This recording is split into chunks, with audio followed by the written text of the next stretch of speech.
Welcome back to my channel AG cam. आप सभी का स्वागत है। तो लास्ट लेक्चर में मैंने आपको बताया था स्टैंडर्ड हाइड्रोजन इलेक्ट्रोड, उसकी लिमिटेशंस बताई थी। तो लिमिटेशंस को ओवरकम करने के लिए हम लोग यूज करते हैं कैलोमेल इलेक्ट्रोड का और सिल्वर क्लोराइड इलेक्ट्रोड का। ठीक है, आज वहीं से लेक्चर अपना कंटिन्यू करूँगा। तो आज हम लोग पढ़ेंगे इलेक्ट्रोकेमिकल सीरीज।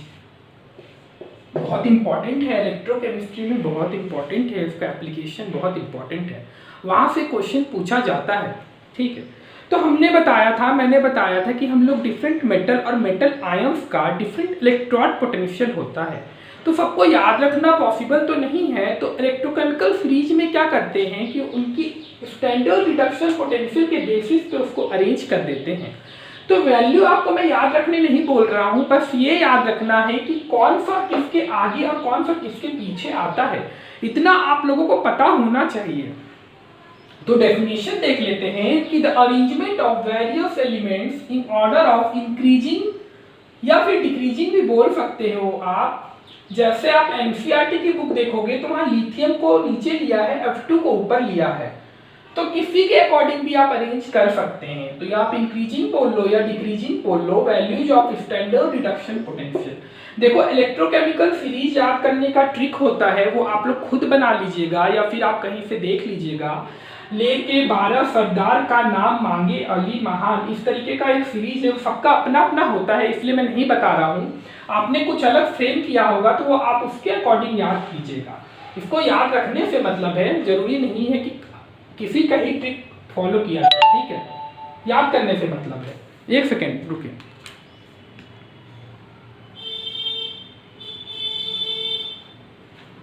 मेरा वीडियो ना बार बार स्टॉप हो जा रहा है, इसलिए मुझे बार बार देखना पड़ रहा है कि वीडियो कहीं स्टॉप तो नहीं होगा, क्योंकि मुझे फिर रिपीट करना पड़ेगा। तो मैंने बताया कि इलेक्ट्रोकेमिकल सीरीज हम पढ़ेंगे, तो आज इसका एप्लीकेशन पार्ट देखते हैं। चलिए, इसका एप्लीकेशन पार्ट देखेंगे, बहुत इंपॉर्टेंट है एप्लीकेशन पार्ट इसका।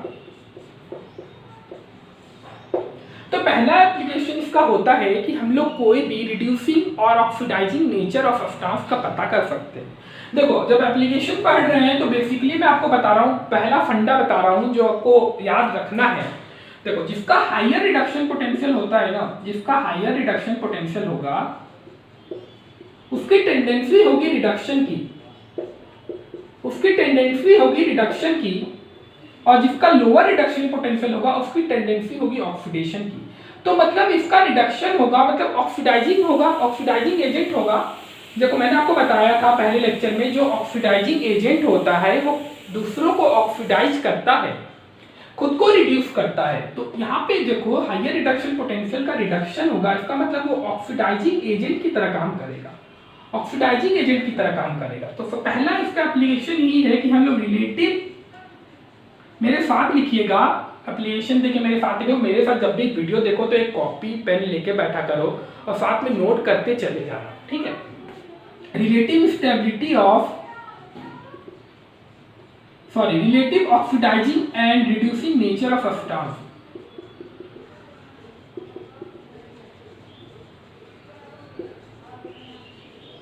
एप्लीकेशन पार्ट से ही पूछा जाता है, कोई आपसे वैल्यू नहीं पूछेगा।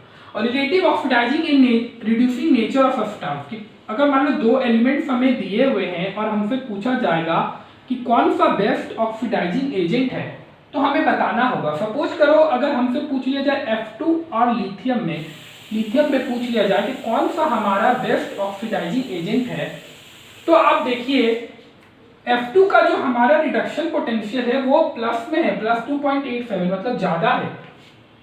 इसका रिडक्शन पोटेंशियल ज्यादा है, मतलब इसकी टेंडेंसी होगी रिडक्शन की, और इसकी टेंडेंसी होगी ऑक्सीडेशन की, क्योंकि इसकी रिडक्शन पोटेंशियल बहुत कम है।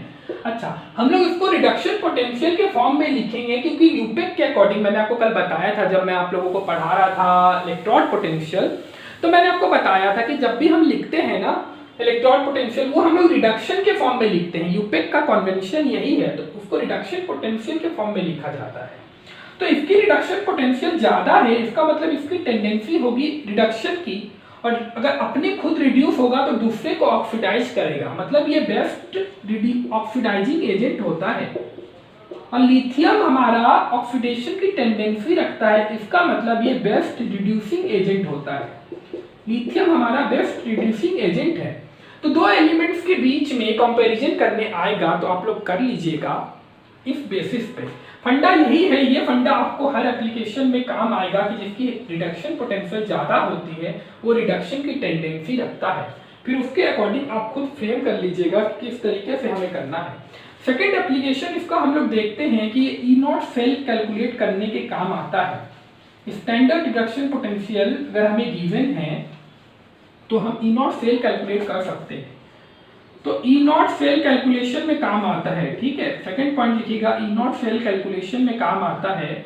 ई नॉट सेल कैलकुलेशन में काम आता है, मैंने आपको बताया है कि ई नॉट सेल का फॉर्मूला होता है ई कैथोड माइनस ई एनोड, ठीक है।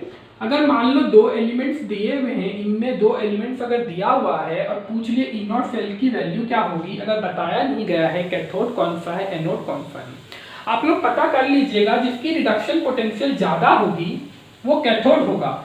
मतलब इधर से जब हम ऊपर से नीचे की तरफ जाएंगे तो कैथोड बनने की टेंडेंसी ज्यादा होगी कोई भी एलिमेंट की, क्योंकि कैथोड पे रिडक्शन होता है। मैंने कल बताया था कैथोड पे रिडक्शन होता है, तो जैसे जैसे हम लोग नीचे जाएंगे रिडक्शन पोटेंशियल बढ़ेगा, रिडक्शन की टेंडेंसी बढ़ेगी।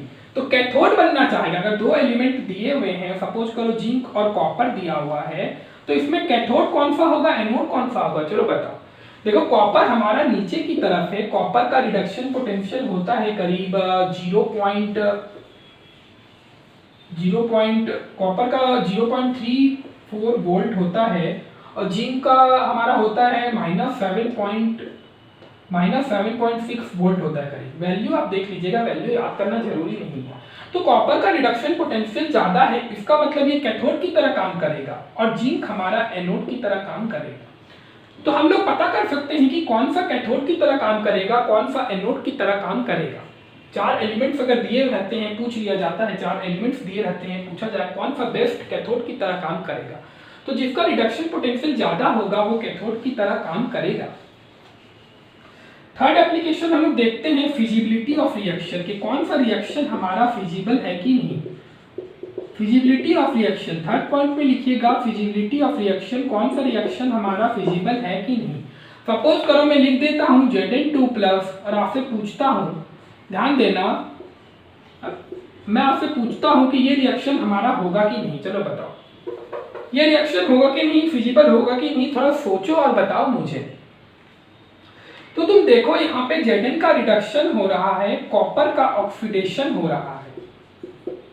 तो रिडक्शन उसका होता है जिसकी रिडक्शन पोटेंशियल ज्यादा होती है। Zn की रिडक्शन पोटेंशियल -0.76 वोल्ट है, कॉपर की +0.34 वोल्ट है। तो रिडक्शन की टेंडेंसी कॉपर की है, बट यहाँ पे Zn का रिडक्शन हो रहा है, ये रिएक्शन फिजिबल नहीं है, नॉट फिजिबल।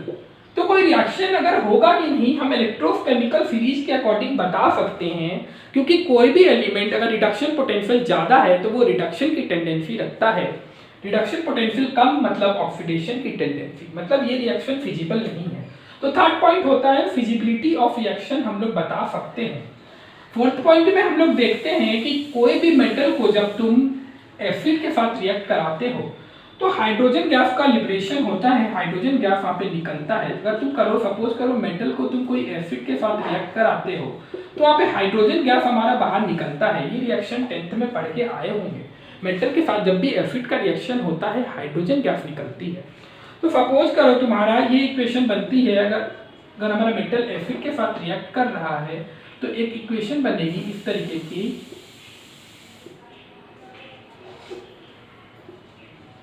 सॉरी ये मेटल है,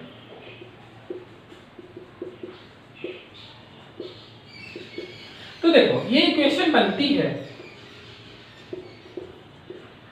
तो तुम गौर करना, हाइड्रोजन का यहाँ पे रिडक्शन हो रहा है और मेटल का ऑक्सीडेशन हो रहा है, ठीक है। तो कौन से मेटल हाइड्रोजन गैस को लिबरेट करेंगे, तो वही मेटल हाइड्रोजन गैस को लिबरेट करते हैं जिनकी रिडक्शन पोटेंशियल कम होती है हाइड्रोजन से। देखो मतलब ऊपर वाले जितने भी एलिमेंट्स होंगे अगर उनका रिएक्शन तुम हाइड्रोजन के साथ मतलब तुम एसिड के साथ कराओगे तो वहाँ हाइड्रोजन गैस निकलेगी, क्योंकि हाइड्रोजन के जितने भी ऊपर वाले एलिमेंट्स है सबकी टेंडेंसी है कि वो ऑक्सीडेशन कराए और हाइड्रोजन की रिडक्शन पोटेंशियल 0 है यहाँ पे और ये सब कम है हाइड्रोजन से तो कमी है ना, माइनस में है। तो हाइड्रोजन की टेंडेंसी रिडक्शन की है और इन सब की टेंडेंसी यहाँ पे ऑक्सीडेशन की है। तो देखो हाइड्रोजन तो तभी रिड्यूस होगा, रिडक्शन तभी होगा हाइड्रोजन का जब इनका ऑक्सीडेशन हो।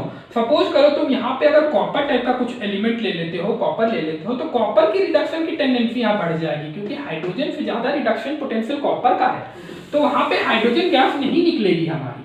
तो तुम ये देखना कि तुम ये पॉइंट लिख लो कि जितने भी हमारे हाइड्रोजन के अबव एलिमेंट्स है, हाइड्रोजन के ऊपर है, जिनकी रिडक्शन पोटेंशियल हाइड्रोजन से कम है, वो हमारा हाइड्रोजन गैस को लिबरेट करेगा। बाकी जो नीचे वाले हैं वो हाइड्रोजन गैस को लिबरेट नहीं करेंगे। ठीक है, ये एप्लीकेशन पार्ट खत्म होता है। यहाँ पे देखो सिंपल है बहुत। अगर आपको इलेक्ट्रोकेमिकल सीरीज नहीं पता चल रही कि किस तरीके से हम लोग देख रहे हैं, तो एक बात याद रखना, देखो इतना तो पता होगा ना कि मेटल हमारा क्या करता है, मेटल इलेक्ट्रॉन को लॉस करता है। सपोज करो हम लोग सोडियम ले लेते हैं, सोडियम की कॉन्फ़िगरेशन लिखते हैं तो 281 होता है। तो ये आउटर मोस्ट सेल का जो एक इलेक्ट्रॉन है इधर वाला, ये इसको बाहर निकालना चाहता है क्योंकि ये स्टेबल कॉन्फ़िगरेशन है 28। फुलफिल्ड कॉन्फ़िगरेशन है, ये ज्यादा स्टेबल है। तो इलेक्ट्रॉन हमेशा मेटल जितने भी है, लिथियम, सोडियम, पोटाशियम, सब एक इलेक्ट्रॉन देने की टेंडेंसी रखते हैं। इलेक्ट्रॉन देने की टेंडेंसी मतलब ऑक्सीडेशन, जो जितने भी मेटल है सारे ऑक्सीडेशन की टेंडेंसी रखते हैं। इसलिए सपोज देखो लिथियम सबसे ऊपर है, तो लिथियम की टेंडेंसी भी ऑक्सीडेशन की है, इसलिए लिथियम का रिडक्शन पोटेंशियल हमारा नेगेटिव में है। अगर इसका ऑक्सीडेशन पोटेंशियल लिखोगे तो +3.05 हो जाएगा। मैंने कल आपको बताया था ऑक्सीडेशन और रिडक्शन पोटेंशियल न्यूमेरिकली इक्वल होते हैं, केवल वैल्यू पॉजिटिव की अगर दी है तो ये नेगेटिव हो जाएगा, ये नेगेटिव है तो ये पॉजिटिव हो जाएगा, वैल्यू इक्वल होती है। तो एप्लीकेशन पार्ट यहाँ पे खत्म होता है, ये पूरा इलेक्ट्रोकेमिकल सीरीज खत्म होती है यहाँ पे। अब हम लोग नर्व्स इक्वेशन पढ़ेंगे जो कि बहुत इंपॉर्टेंट है। नर्व्स इक्वेशन न्यूमेरिकल पार्ट देखो यहाँ से स्टार्ट हो जाएगा, और मैं न्यूमेरिकल हर कॉन्सेप्ट पढ़ाने के बाद में एक न्यूमेरिकल तो उसका कराता हूँ ताकि कॉन्सेप्ट ज़्यादा क्लियर हो। और नर्व्स इक्वेशन का न्यूमेरिकल हर पेपर में पूछा जाता है, चाहे आप बोर्ड का पेपर दे रहे हो, चाहे आप कोई भी जेई का, जैम का कोई भी पेपर दो, तो नर्व्स इक्वेशन पूछ लिया जाता है। नर्व्स इक्वेशन से क्वेश्चन बनता है। तो चलो नर्व्स इक्वेशन देखते हैं। नर्व्स इक्वेशन की जरूरत क्यों पड़ी, क्यों पढ़ते हैं, वो सब देखेंगे आज हम। नर्व्स इक्वेशन देखते, चलो देखता हूँ पर वीडियो फ्रेम हो रहा है कि नहीं। वीडियो फ्रेम हो रहा है। चलो नर्व्स इक्वेशन की जरूरत क्यों पड़ी, तो मैंने आपको बताया था कि जितने भी इलेक्ट्रोड की हम लोग इलेक्ट्रोड पोटेंशियल पहले निकालते थे, उसकी कॉन्सेंट्रेशन हम लोग 1 मोलर लेते थे। 1 मोलर पे हम लोग कॉन्सेंट्रेशन निकालते थे, बट हमें तो क्या करना है, हमें और बाकी कॉन्सेंट्रेशन पे भी तो इलेक्ट्रोड पोटेंशियल की वैल्यू चाहिए। 1 मोलर पे हम स्टैंडर्ड इलेक्ट्रोड पोटेंशियल की वैल्यू निकालते हैं, विद रेफरेंस लेते हैं स्टैंडर्ड हाइड्रोजन इलेक्ट्रोड।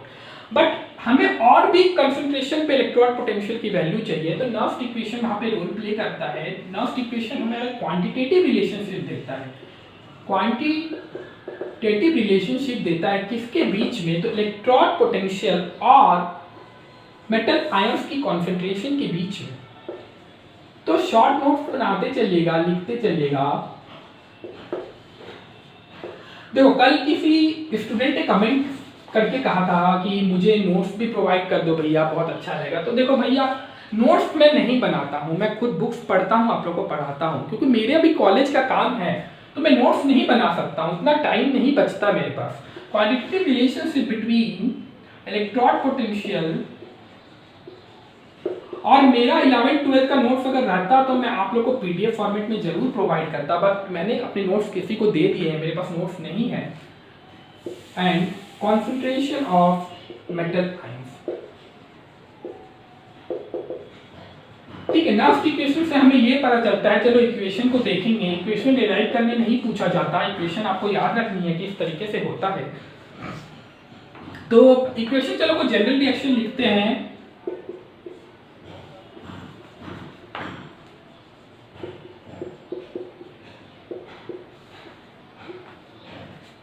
सॉरी ये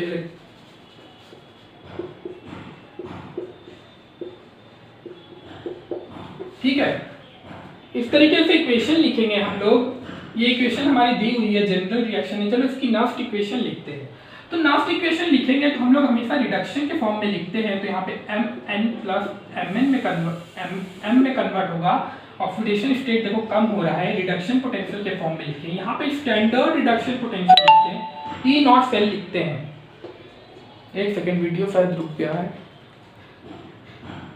नहीं फ्रेम हो रहा है। देखो मुझे वीडियो रिपीट करना पड़ा था, अभी थोड़ी देर पहले मेरा वीडियो बंद हो गया था, तो मुझे फिर से रिपीट करना पड़ रहा है, इसलिए मुझे बार बार चेक करना पड़ रहा है, पता नहीं क्या प्रॉब्लम आ रही है।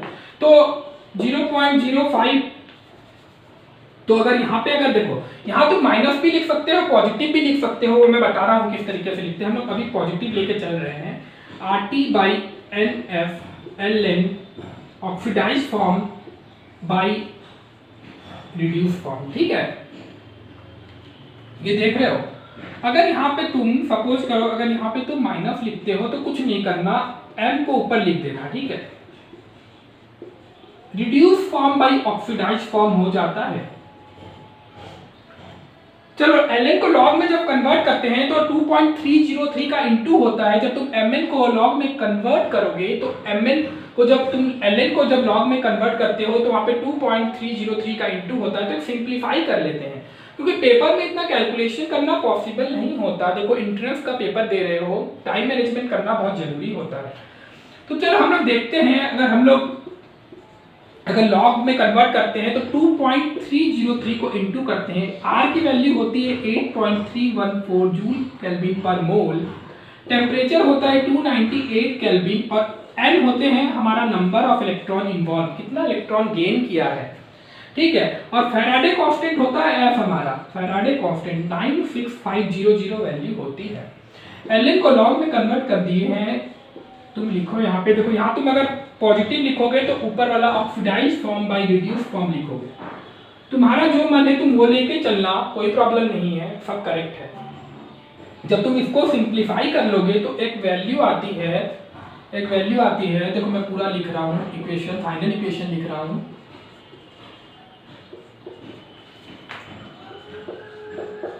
फाइनल इक्वेशन देखना ब्लैक बोर्ड पे, व्हाइट बोर्ड पे, 0.059 by n log mn plus by m, ये फाइनल इक्वेशन आती है। नेक्स्ट इक्वेशन की ये फाइनल इक्वेशन है। एक न्यूमेरिकल के साथ कराता हूँ और ज्यादा कंसेप्ट क्लियर होगा। चलो इतना तो आप लोग नोट कर लिए होंगे, मेरे साथ साथ नोट कीजिए, स्क्रीनशॉट ले लीजिए लेना है तो। इसको रिमूव कर रहा हूँ।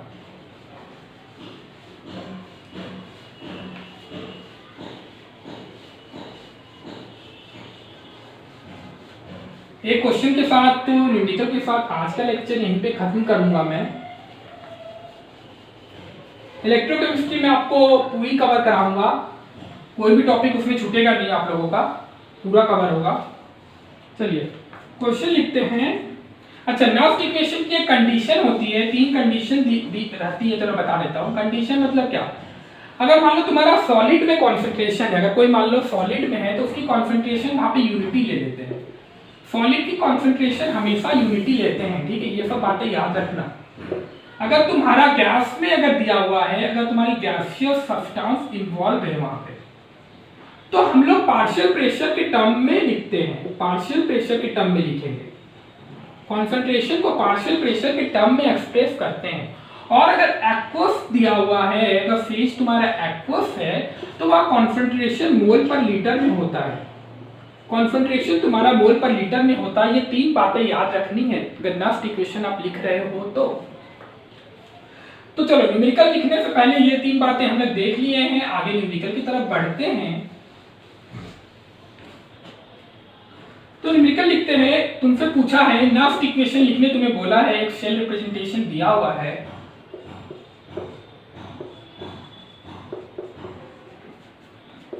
कॉन्सेंट्रेशन दी हुई है कॉपर 2 प्लस की, सॉल्ट बीच में लगा दिया गया है।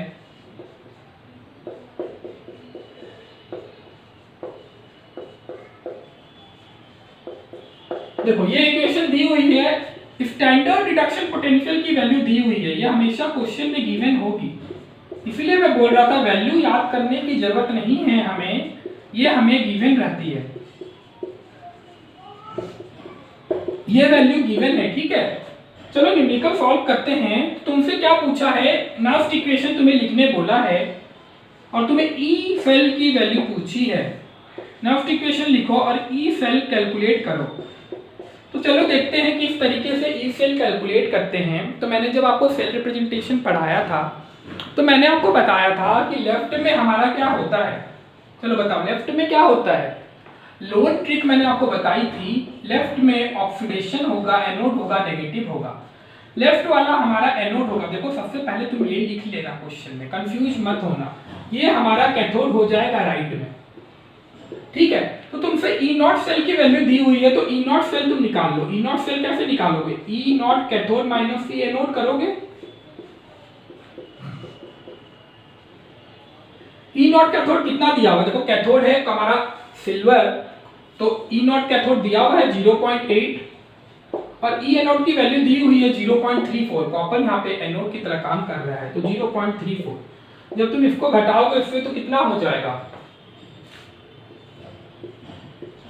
0.646 वोल्ट, ठीक है, इतना होगा। अब तुम नर्स्ट इक्वेशन लिखो। नर्स्ट इक्वेशन तुम लिखोगे, अच्छा नर्स्ट इक्वेशन लिखने से पहले तुम n की वैल्यू निकाल लो कि कितने इलेक्ट्रॉन्स यहाँ पे इन्वॉल्व हैं। तो वो निकालने के लिए, चलो वो निकालने के लिए मैं बता रहा हूँ, कॉपर का यहाँ पे क्या हो रहा है, कॉपर का यहाँ पे ऑक्सीडेशन हो रहा है, तो कॉपर 2 इलेक्ट्रॉन लॉस करेगा।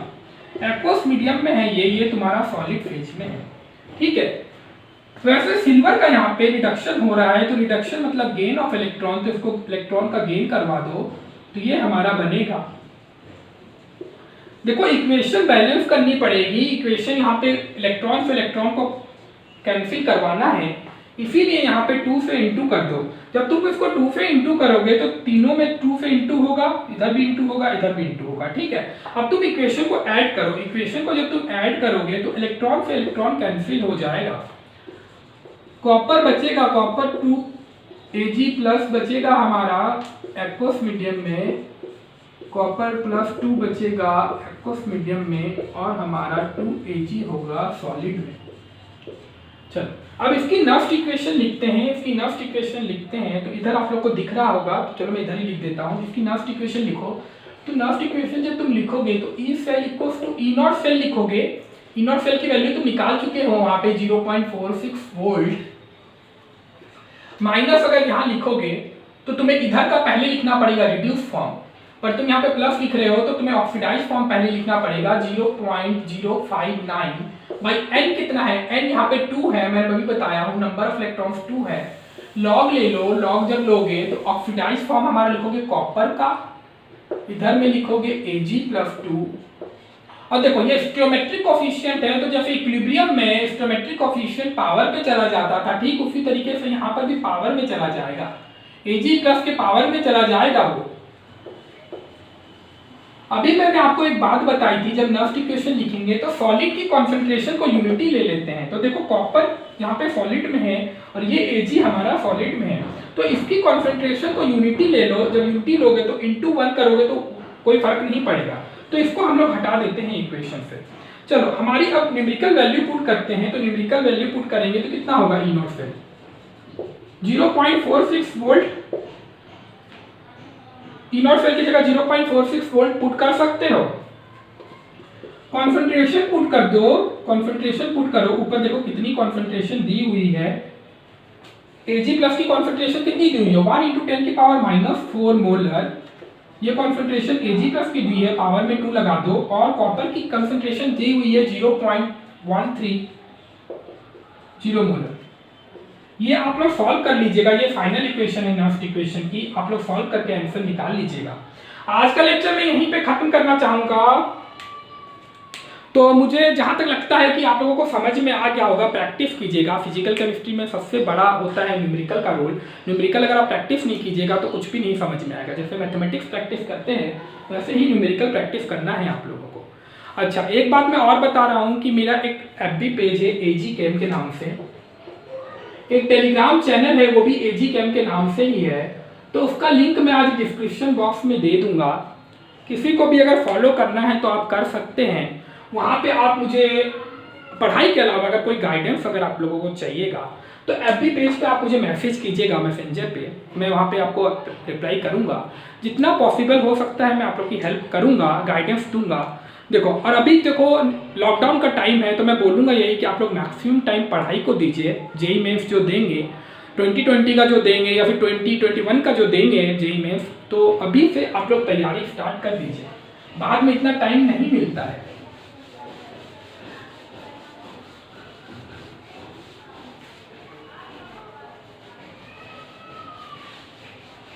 कोई भी डाउट्स हो आपको तो कमेंट सेक्शन में जरूर बताइएगा, मैं हमेशा आप लोग को रिप्लाई करता हूँ वहाँ पे। और नोट्स की जहाँ तक बात आती है तो नोट्स तो मेरे पास नहीं है, नहीं तो मैं आप लोग को जरूर प्रोवाइड करता। तो चलिए आज का लेक्चर यहीं पे खत्म करते हैं, फिर मिलते हैं अगले लेक्चर में।